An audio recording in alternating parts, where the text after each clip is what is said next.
ಒಂದು ವೇಳೆ ನಿಮಗೂ ಕೂಡ ಈ ತರ ಸ್ಟ್ರೀಟ್ ಡಾಗ್ ಬೀದಿ ನಾಯಿ ಕಚ್ಚಿದರೆ ಎಲ್ಲದಕ್ಕೂ ಮೊದಲು ಇಂಜೆಕ್ಷನ್ ತೆಗೆದುಕೊಳ್ಳಿ ಅಂಡ್ ಅದಾದ ನಂತರ ಪೊಲೀಸ್ ಸ್ಟೇಷನ್ ಅಲ್ಲಿ FIR ಅನ್ನ ಮಾಡಿಸ್ಬೇಕು. ನೀವು ಯೋಚನೆ ಮಾಡ್ತಾ ಇರಬಹುದು, ನಾಯಿ ಕಚ್ಚಿದ್ರೆ ಪೊಲೀಸ್ ಸ್ಟೇಷನ್ ಅಲ್ಲಿ ಯಾಕೆ FIR ಅನ್ನ ಮಾಡಿಸ್ಬೇಕು ಅಂತ.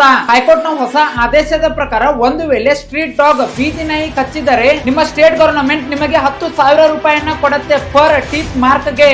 ಒಂದು ವೇಳೆ ಡಾಗ್ ನಾಯಿ ತುಂಬಾನೇ ಕಚ್ಚಿದ್ದರೆ, ನಿಮಗೆ ತುಂಬಾನೇ ಗಾಯವಾಗಿದ್ದರೆ ನಿಮಗೆ 20,000 ರೂಪಾಯಿ ಸಿಗತ್ತೆ.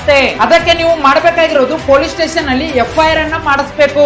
4 ರಿಂದ 5 ತಿಂಗಳಿನಲ್ಲಿ ನಿಮಗೆ ದುಡ್ಡು ಸಿಗತ್ತೆ. ನಾನು ನಿಮಗೆ ಕೈ ಮುಗಿದು ಕೇಳ್ತೀನಿ, ರಿಕ್ವೆಸ್ಟ್ ಮಾಡ್ತೀನಿ, ಸ್ಟ್ರೀಟ್ ಡಾಗ್ಸ್ ಗೆ ಬೀದಿ ನಾಯಿಗಳಿಗೆ ಯಾವುದೇ ರೀತಿಯ ತೊಂದರೆಯನ್ನ ಕೊಡಬೇಡಿ. ಅವುಗಳ ಜೊತೆ ಪ್ರೀತಿಯಿಂದ ನಡೆದುಕೊಳ್ಳಿ. ನೀವು ಎಷ್ಟು ಅವುಗಳ ಜೊತೆ ಪ್ರೀತಿಯಿಂದ ನಡೆದುಕೊಳ್ತೀರಾ, ಅವುಗಳು ಕೂಡ ನಿಮ್ಮ ಜೊತೆಗೆ ಅಷ್ಟೇ ಪ್ರೀತಿಯಿಂದ ನಡೆದುಕೊಳ್ಳುತ್ತವೆ. ಅವುಗಳು ಖಂಡಿತವಾಗಿಯೂ ನಿಮಗೆ ಕಚ್ಚೋದು